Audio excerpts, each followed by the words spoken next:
Welcome to the Property Development Book Club podcast. Please be advised that panel members are expressing their own views and opinions, which should not be construed as advice. The audience must carry out their own research and consult an appointed professional for advice.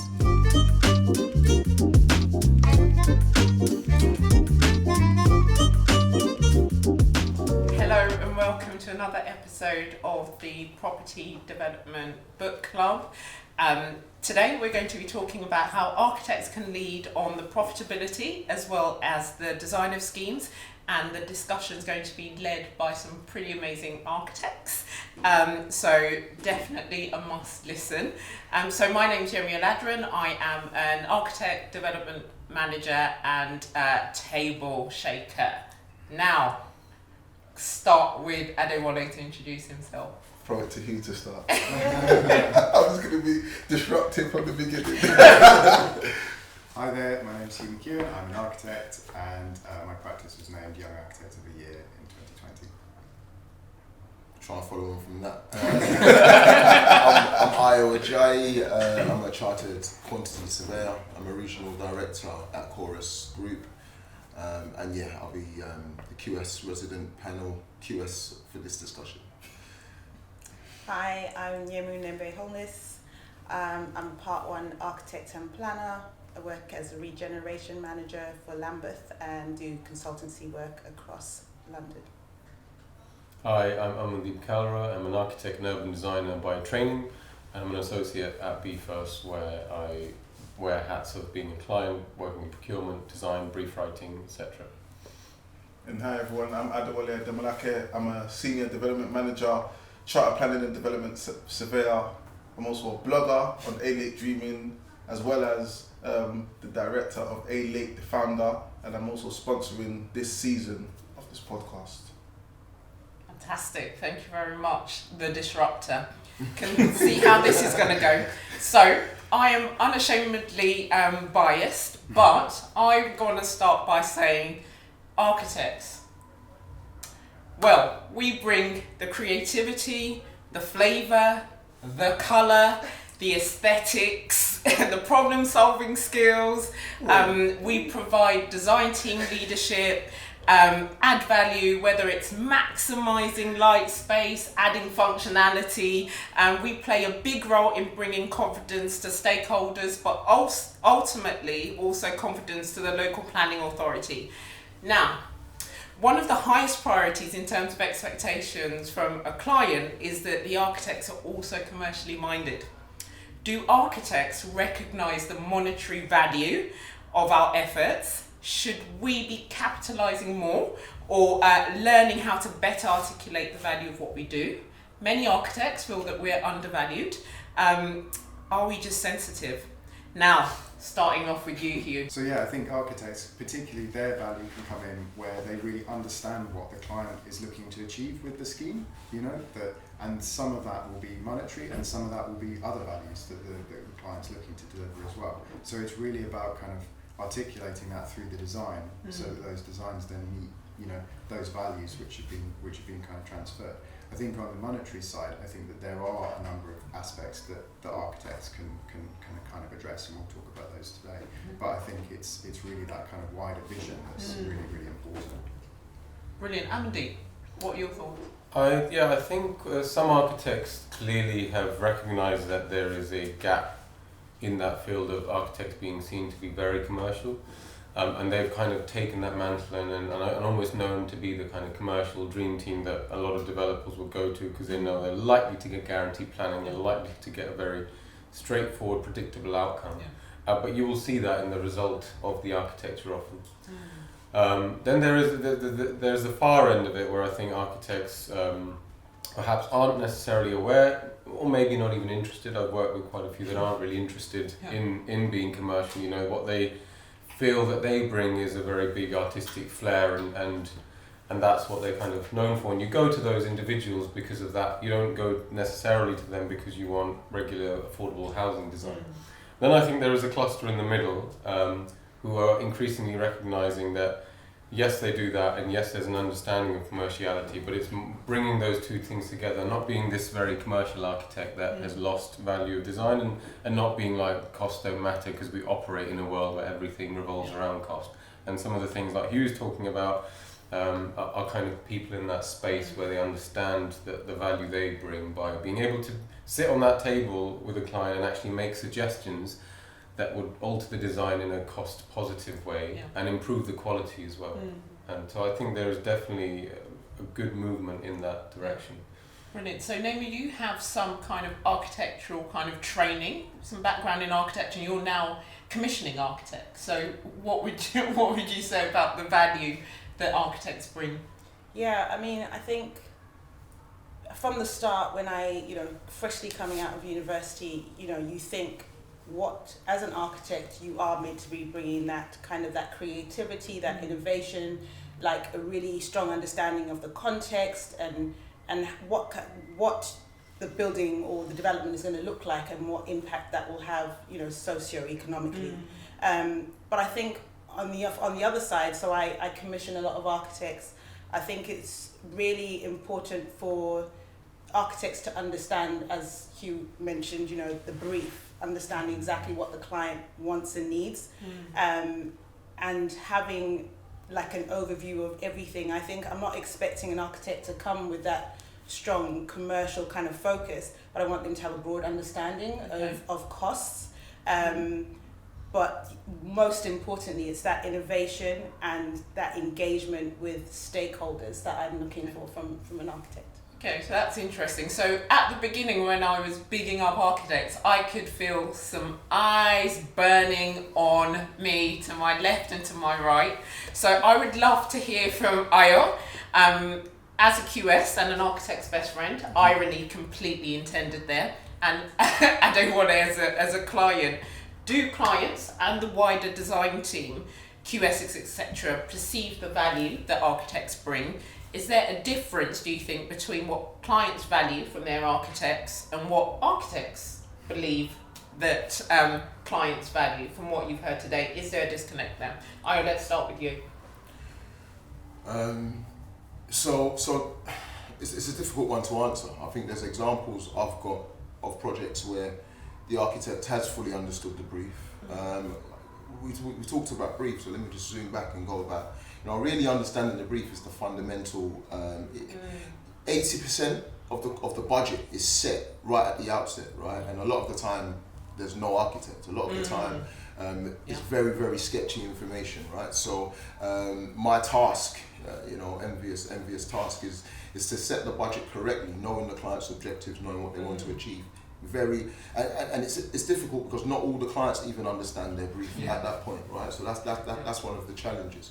A good architect will very quickly learn to understand and get under the skin of what the client's trying to achieve. It always helps if the architect has worked with this client before, but in the instance where they haven't, or where I've seen it work best is, I'd like to, right at the beginning of the project, once the team's assembled, just relay that to the architect. So where I've seen it work well is we sit down as a project team, engineers as well as architects, and just really try and distill what the client's brief is. Sometimes, there's just no money and we just need to try and achieve the best that we can. Other times there is, and we'll come on to, what is value. So I've seen it, to answer your question, I've seen it varied, that, it works best when the client where the architect is connected with the client's brief and fully understands, but there are other architects who just don't care, right? All they're about is getting their next award, and that, no matter what, that is what they're going to be pushing. They don't want to push away. And there's times when sometimes the architect thinks they're the client. We're going there. Okay, that's a brilliant segue to ADEWOLE, because I know he's got some thoughts about this. So over to you. You got me asked the question so I can come up with a very structured response to that question. Yeah. So, do clients and the wider design team, but maybe you just focus from the point of the client, perceive the value of the services that we as architects bring? And is there a difference, do you think, between the what clients value from architects and what you've heard that we believe that you want from us? So I think as a first point, I'll just mention that I think architects are integral to the success of most projects. And because of that power that they yield over a wider design team, that is where the issue is. And I'm going to explain why. Okay. So for instance, you would tend to find that myself and Aya, development manager, quantity surveyor, we tend to see things a similar way, where we want things efficiently and we want to make sure that we can manage cost sensibly so we can get a return. That's number one objective. Okay. We now move to the second objective, where we appreciate design, but the architects appreciates it a lot more than we do.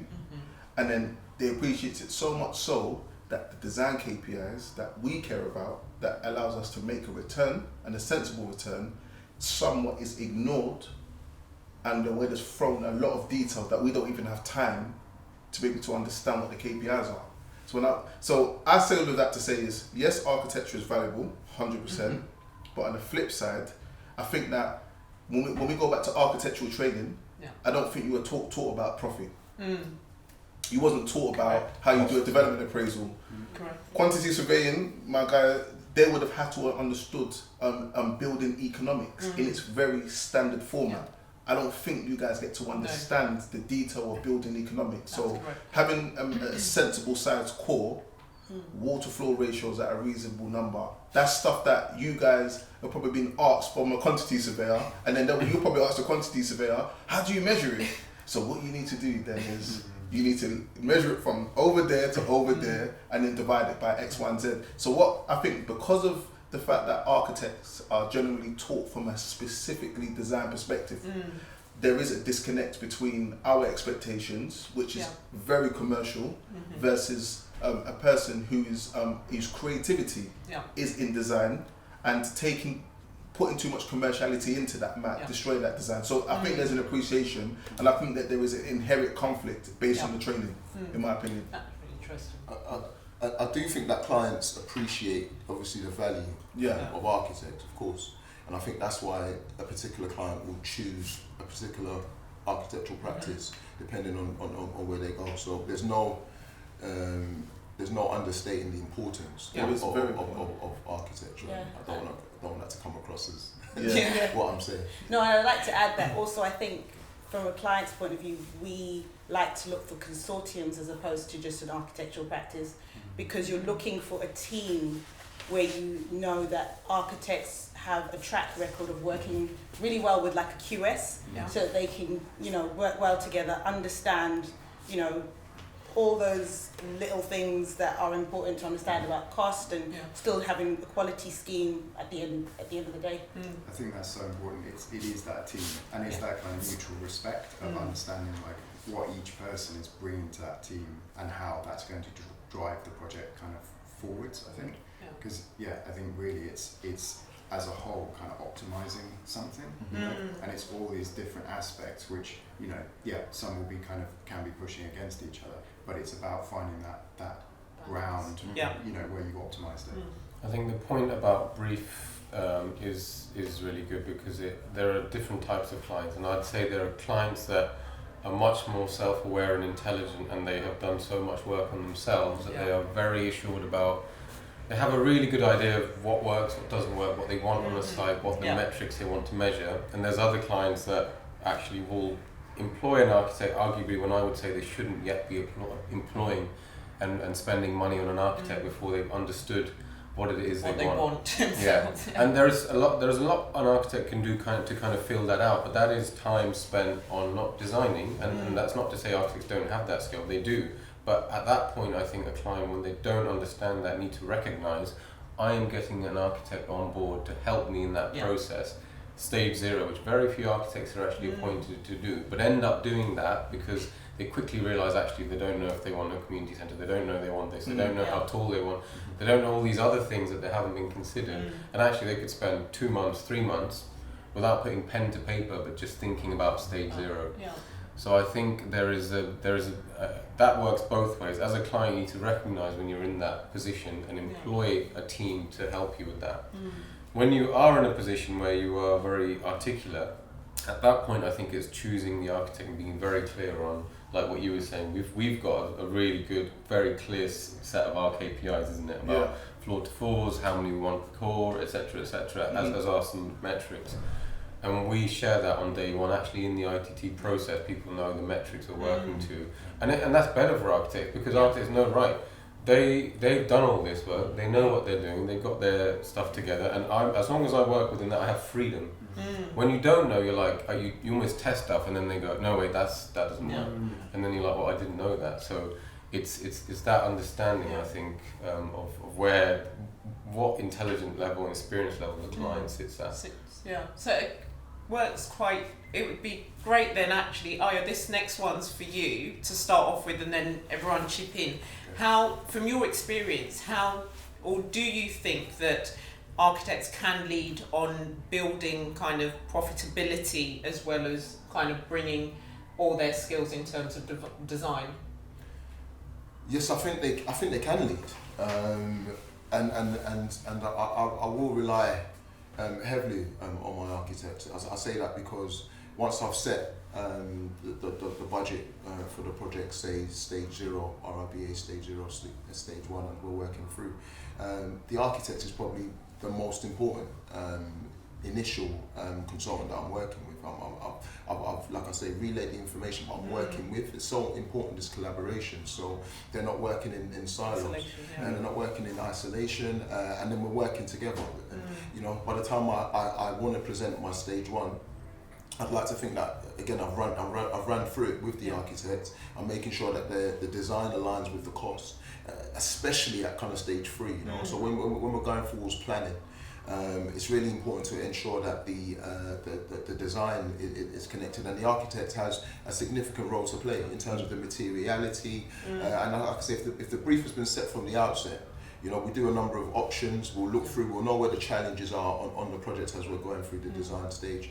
And I will rely on the architect, like I say, to provide some of those solutions. I'll look at what I've done previously. However, as the architect is fundamentally responsible for the overall design, it'll be, you know, they've got a role to play. So if they're good, if they know, if they're open-minded, then they'll help me and the engineers and the rest of the design team to go forward. So I do feel that they play an important role. Okay. But I also feel that sometimes I don't underestimate my role in making sure that they're informed, right? So making sure that the information is clearly there in terms of, you know, we've got a whole overall budget, but we've set it into elements. So for the facade, this is the amount that we've got, this is the comparable, and this is, so sometimes, you know, we talk about value engineering, but a lot of the time the engineers, the design team don't really know what the starting point is and where the prices will come from. So I don't underestimate my role in making sure that they're fully aware and versed, so that we can, you know, as I say,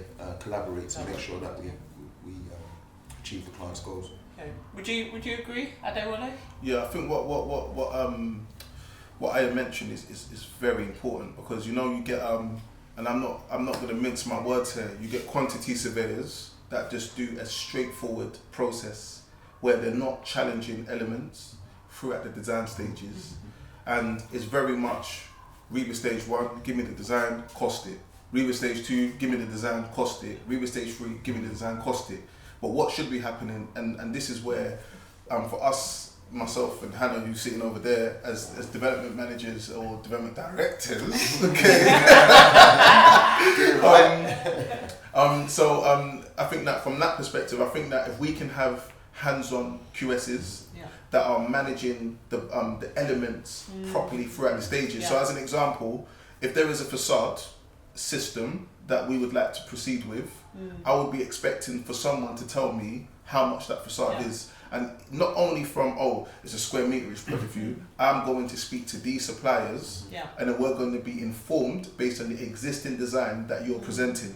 And this is what comes from being, I think it's a mix between architecture and quantity surveying to a degree, but more so from a cost point of view, I think it comes from a QS. But the experiences I've had to date, I've not had, and I'm just going to be honest, I haven't had what I would perceive to be a very proactive quantity surveyor in the realms of which I'm explaining. I agree 100%. I've not had an experience. What you're saying at IO is what I want, and to add to that, I think why that's so important with what Adewole is saying is because when we think about a building and when we talk about cost, you mentioned it straight away, we went to facade, right? Because it's the thing everybody can see, it's the thing everybody says it's the nice to have because you've got a nice spec.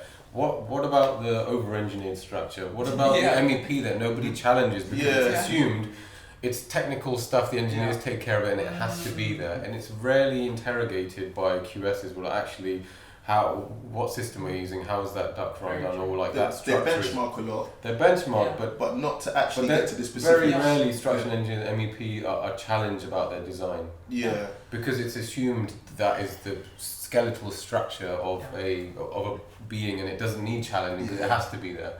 But I think that's where like the proactive nature of a QS who maybe has some in-house structure and MEP expertise to go, actually, you know, you could definitely lean this, or actually if you change that structural system to this, that's just a 50% X amount of saving. We don't even need to touch the bit that we actually see that we attach to the building is the bit that we challenge straight away. It's the smallest part of it. It's actually the smallest part. I don't know, you would know the percentages, structure and MEP, what percentage of that is of a sort of so build cost. facade could easily be up to 24% of the overall cost, but of course MEP as well overall is a significant amount. I do think MEP means again. Sorry, so that's mechanical and electrical and plumbing. And then facades is it's basically the envelope of the building. So what a lot of people see, and we talk about facade because like I've mentioned, it's a high proportion of the cost, but again it's what everyone's precious about, planners as well as architects.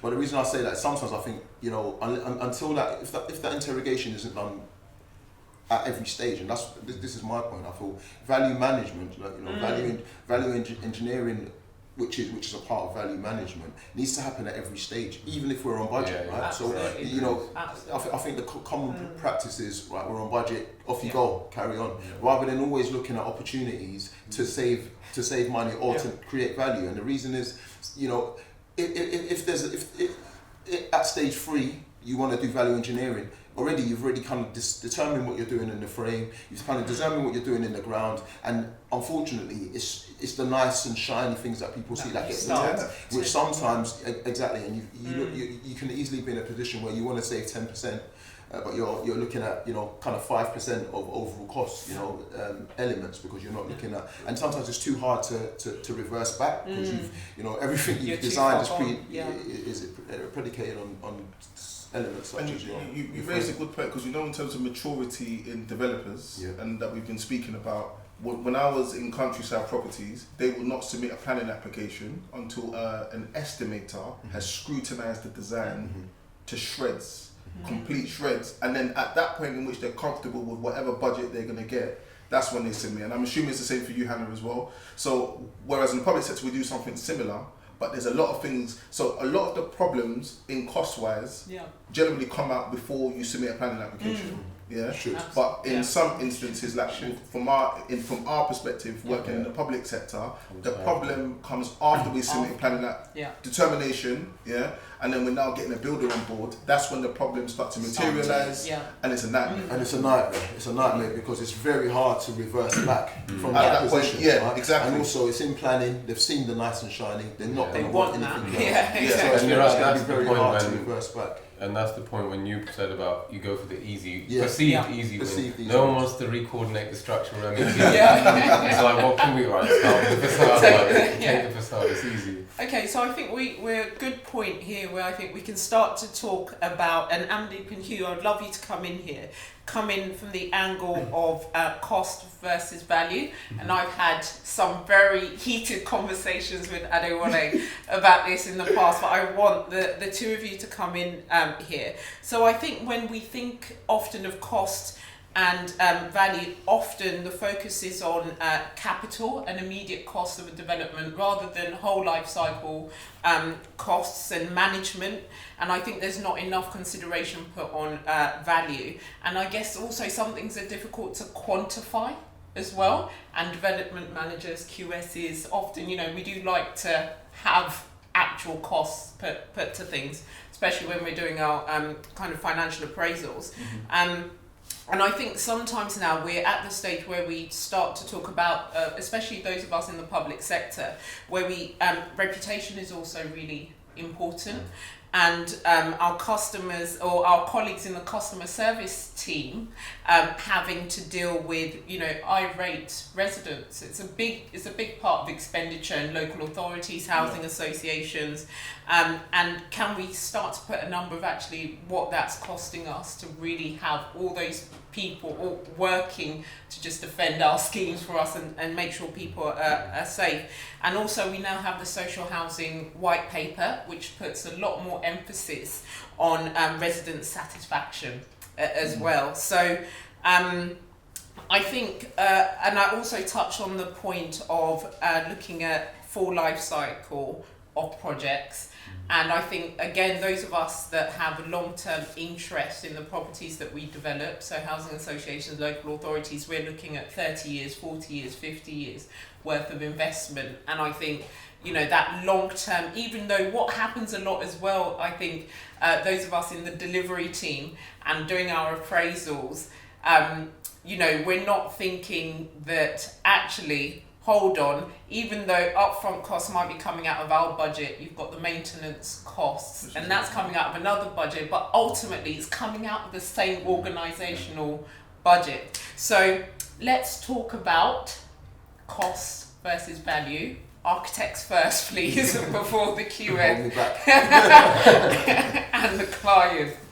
You asked a lot, there was quite a few points in there, and I'll try and remember some. But immediately, let's just separate out when you've got a client who is building to sell and have very little to no interest in maintenance. And for that type of client, you are not going to be able to have that conversation of, let's replace that product with this product because this has a 30-year life cycle versus 20 years, and that don't care. This is the capex on this is cheaper. I'm not maintaining this building. Bottom line is more important. I would say that is the approach, and that's not a bad approach. The business model runs on a profit to stakeholders to that result. There is no benefit unless there is other market factors that will force that.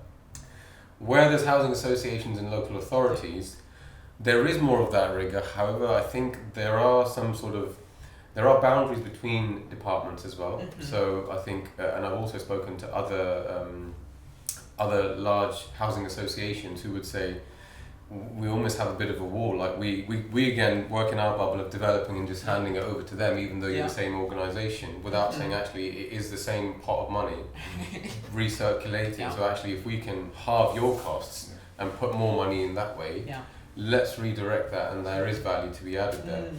There's also models like the way that a whole life cycle assessment is done sometimes by a maintenance organisation are outdated models. So for example, let's take the window again as an example. If a particular spec is a product that will last for your usual like 20 years, and you've got something that claims to last for 40 years, and it costs, let's only say 20% more, there's an instant saving there over that period of time.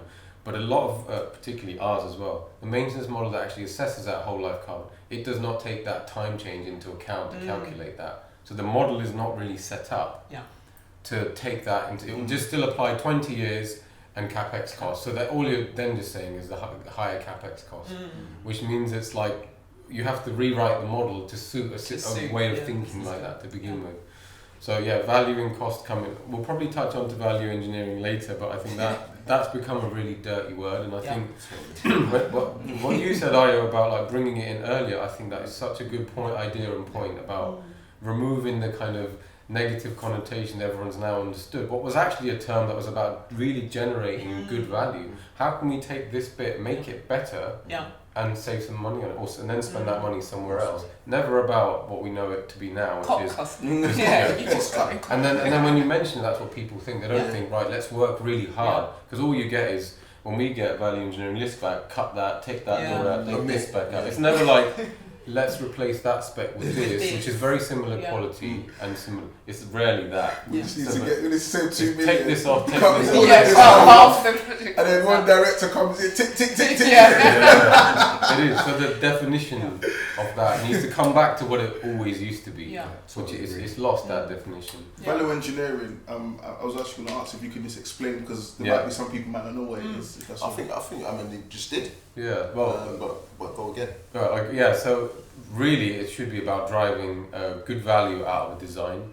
And the point of it is, so if you take let's say the design of a facade and it's got a particular brick, you've actually managed to procure a very similar looking durable brick for 25% less of the cost. It's lighter. It means what you've done is you've not changed anything about the quality and the way that building looks. You've actually saved some money whilst maintaining cost and often actually improving quality to spend that money somewhere else.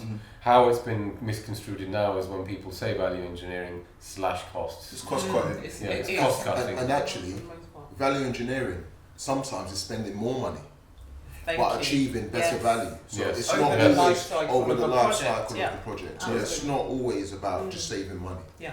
The models needs rewriting, rethinking. You also talked a bit about a people's perception, didn't you?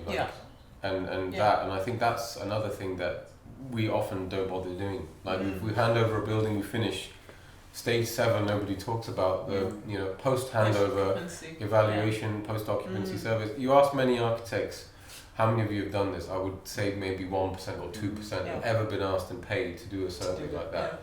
We're doing a few now. I'm doing a pilot on a project right now. And this is one of our first projects that we will be doing this, both qualitative and quantitative. The amount that's going to teach us from understanding, firstly, what residents feel about those spaces that we imagine that they would feel to rewrite our briefs, but also the performance. We build in all these performance things and we model them. Remember, this is all imaginary. Unless someone actually tests it, we say we build the whole building on the prediction of an energy demand will be like this, for example. Then you come to measure it, it's double. So you've been doing everything wrong. You need to design to much higher standard if that's the result, but we're not measuring it, and we're a dataless industry in that sense. So I think that, and then we can drive value again there, because we know actually the building's much better than when we designed it. So we could, again, we can reduce the engineering, over-engineered building, or actually this bit's really bad, but that learning circle needs to happen so we don't do the bespoke project each time, which I keep saying is a problem of the industry. Brilliant, I completely agree, and it's really about bringing, optimizing things at the start and bringing that through, but also, starting to develop these tools and sort of see where some of those opportunities are, because I think some of this knowledge can be kind of baked in. It is how designers approach things, and you look at compliance and you look at standardization as tools to kind of do that. But then actually starting to use other systems and other kind of more digital tools to then start to do that. We've started using a piece of software called Build Partner to give us early costings on designs that we're producing, and then use that costing information as a design tool to make value-based decisions. So there are lots of ways that those systems can then start to be brought in, but at the end of the day, nothing's going to beat a QS having a cold hard look at something. Still need a QS. That might be on some smaller projects. Thanks for watching. Make sure you like, share and subscribe. I'm ADEMOLAKE, founder at ALADERUN, which specialises in property development and development management.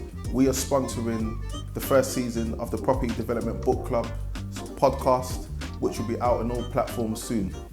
So not all domestic clients can afford to have a QS, and you've seen those programs with George Clark where somebody wants to do their house extension, they got a 50k budget, they get an architect in, and the architect's like, yeah, you got that budget, but let me show you what you could do. At the end of that program, every time they've overspent by like 50%, 50k's gone to 100k every single time. And that's why I think smaller practices understand that value that you can add by working with these smaller organisations and give that input to a client who's not going to, at that scale, 50k, probably not appointing a QS, or understanding the value that they could, if you could save from that 50k, 10% of that, you've bought your fee, you created your own fee. I'd always argue that, the QS should be able to at least save their fee, a good QS anyway, so I'd always advocate, not just because I'm a cost manager, I'd always advocate use of a QS.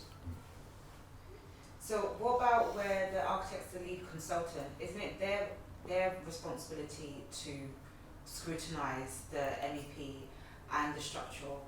It can't just be for the QS and or even the client, especially where they aren't au fait in structural technology and MEP. the lead consultant effectively in a lot of cases is the architect. Oh, a table shaker, love that. Okay, let's You want to put just make that sure on that everyone heard to that? Amandeep. I would just say I would say if they are a lead consultant, they're very rarely appointed to be the person that interrogates the costs of those. What they're there to interrogate. This is the problem. No, they're there to interrogate the coordination, the way that those different disciplines work within what they're designing as a whole. But they're not going to be seeing the concrete content and assessing whether that could be cheaper or not. Whereas I think QSs do have rates and they have experience and they often even have those like structural engineering and MEP expertise within the organisation to interrogate in terms of costs that. And I definitely think in terms of cost that responsibility would still sit with the QS. QS. Okay. You know, I think you know what this is my biggest concern. Yeah, is architects. Not all architects, and HUGH, we've spoken about this a few times. HUGH is one of the few. Right? One of the few. Now, the point is, we talk about them being lead consultants, and we as clients pay a premium for having a lead consultant that is going to coordinate things. Yeah, Yes. a lead consultant means you are leading the design, and in some elements, the quantity surveyor is part of that design team, and you work with them to get a good product at the end. In most cases, it's generally the architect working in their own, maybe coordinating with the structural engineers, MEP guys, yeah, and then the quantity surveyors, the one with the stick, yeah, telling them you need to get costs down, and then this client saying, how's all of this fitting together? Because the plans I'm looking at, the columns are in the wrong place. So therefore, we are the ones that are paying a ridiculous premium to get an architect to pay for all of those things, and we're not getting a well-considered coordinated design. I would say, and then not coordinating with the quantity surveyors, and that is the problem. I would say what I have seen from when I was in private practice working as an architect and under traditional kind of contract, the architect, it was very clear that we were the lead consultants and we were empowered to do so. What I've seen, however, on this side of the fence, where with the D&B contract, often it isn't made explicitly clear But we have to move that away. the architect is the lead consultant. Because you know when this let's move away from D&B, because by the time we get to D&B, the action's already happened. The party's happened. You're just coming to the after party, and there's no more drinks left. Yeah. Do you know what I'm saying? What we're talking about is Reba stages 0 to 3, and the engagement with a professional team that you are meant to work with, and that's where the money is. So my point is, if they're not coordinating between Reba stages 0 to 3, as a lead consultant, you've lost it. And so I think a lot of often people have lost architects it. are not employed from stage 0. Push us away, even onwards. even stage one. And I would say that the big thing still is that making it absolutely clear the architect's scope and empowering the architect to take that. A lot of people, a lot don't. No, we're not expecting, cost. You're not putting cost on cost. Let's push aside cost, because this is what the concern that I'm having here. Yeah, what is the purpose of a project? To do what? To make some form of money for someone or some type of return, so it can no. That is regeneration is a bigger regeneration. You see, this is as a development manager. That's not the end goal. It is a myth to think that projects are not meant to make a financial return. No, they are. But the goal, it doesn't start with. I'm only talking in the financial point. So what I'm saying is, this is my problem. Architects are saying, we're not responsible for costs, because that's a lot of the responses I'm getting. Don't point at me. Come in. Don't point I want at to hear from you. I'm saying that's what I'm hearing at the moment. I'm hearing a lot of, we know what the quantity The role of job a is. QS isn't an architect's job, because there's an entire... No, you're not understanding what I'm saying. I'm saying that when everyone gets into this mindset that this is my job and this is your job, we've lost some collaboration. The problem is, if I say it as a client, I want a project that's going to give me these outcomes, and it needs to be financially viable. Finances is equally as important to the quantity surveyor as it is to the architect. That works the other way around with design designers. But you're not to be rude or anything. And I'm gonna. This is why this thing really gets me.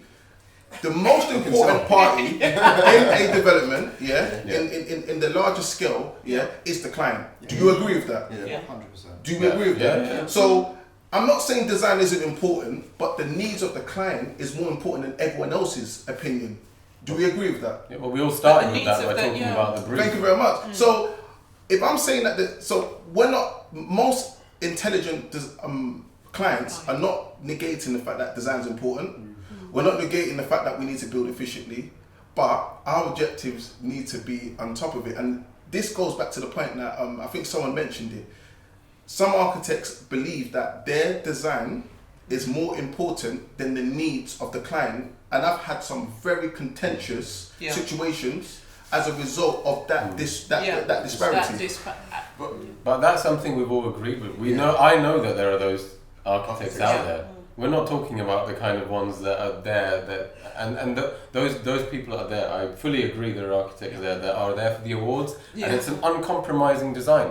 But you go to them, either you don't go to them again if that's not what you want, or when somebody goes to them, they know that they're going to them because they're uncompromising, and that's what they're known for. You don't go to them as a housing designer if you want something else. Even as cost managers, there's certain names that come up and you hear it's a certain design that we already know. Your starting point is at a certain point. I just want to cover what we're talking about the principal designer being the architect and controlling it all the way through. So I think yes, coordination is mainly their role, and it's making sure it's important. And obviously the nature of design is, you know, you make a change. Unfortunately, it's the architect who goes first. Spatial layouts, making sure everything's fixed. The nature of it is then, you know, once they've got their design fixed, it goes to the structural engineer to have a look at and make sure that it's coordination, and then MEP. So you've always got that lag which kind of happens. The problem is when engineers are working through their work. Yes, there are sessions and they'll go through and coordinate. I think it's important that the architect then ensures, you know, as lead, where you are lead design, but it's ultimately the QS cost manager's role, like I mentioned earlier, to ensure we've got a stage 1 cost plan. You know, everyone knows where we are, and then the next stage is RIBA stage 2. So again, what's changed? There's always going to be challenges on the project. This time it might be the facade. There's different reasons why, you know, and it's very rarely one person's fault, right? So you can get the design to stage 3, and the client's got to change, right? The client's decided, you know, we've learned on this project, and then everybody's now got to try, and this is why collaboration's key. And you've hit it on it, and that was the point I was trying to make is, you know, like my requirements is everyone else's problem, your problem is my problem if it's my project. So what we're moving away from is our cost is the QS's. No, cost is everyone's problem. Profitability is everyone's problem. The social value and everything else is everyone's problem. Obviously, up to the point in which they're appointed, and then it just keeps going that way. So I think that if we can have this collaborative approach, it takes away the adversarial relationship that generally happens between someone like me. But it's difficult, right? Let's have it right. You know, there's always deadlines. You know, there's a planning deadline that everyone wants to meet.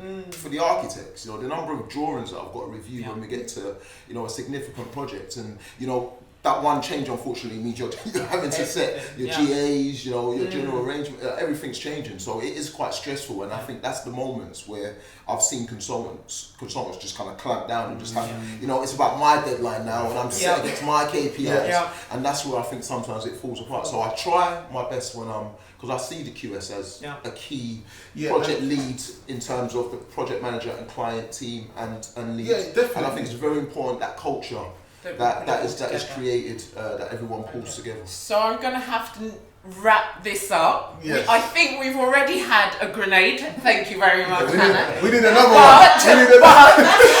Let's see if we can. Let's keep throwing them up. I've got one more for you, and I think it's tied to everything that we've been saying actually in the conversations we've just had. So, if architects had a financial interest in a scheme, do you think that would lead to a better financial, and not only a financial outcome for the project, but a better project overall? I'm going to start with you. Yes or no? I think yes, but I think also architects always do have financial outcome in a scheme, because it's always about your reputation about the next job as well. So I think that and like you say, there are certain names that will come up, and those names go around. So I think yes, and I think your reputation is always part of that consideration. Yes to the whole. I think you're always going to have those people who are purists, and no matter what, there's reasons why people's own individual projects still escalate and increase in price. But on the general, I'd say yes. Amen. Yeah, I'd also say yes. And yes, it's nice that the architect is saying it's all about reputation, but I think it's a commercial world, and I think that if they're incentivized by financial gain, I think it would be an even bigger yes. I would say yes, but no, in the sense that would you want to start making all of your teams have a financial incentive by are you talking about something like a profit share in the end profits? Yeah. Yes. And you might not want if I wanted to get my house extension done, I might not want my builder to have whatever it is. I think sometimes you employ people for their expertise, and whilst they're very considerate of the client's objectives and the cost, their expertise is not there. Yeah. And what you sometimes want them to push the boundaries using their expertise to then maybe actually come at the profit thing in a different way. Yeah. Okay. I don't want a quick yes or no, because we've had. So I think what I do want to say is architects use your QSs throughout the REBA stages. That's the main point, and the answer to that is yes. And that then leads to another grenade that I'm going to throw out there. For next time. No, I'll throw it out there so that we get to season 2. If you're saying that it would lead to a better outcome, why is it not happening in the first place? Okay, thank you very much, Adewole. On that note, thank you all very much for tuning in to this session. It's been a lot of fun, and hopefully we're all still friends at the end of this, but tune in to the next episode from the Property Development Book Club. Thank you.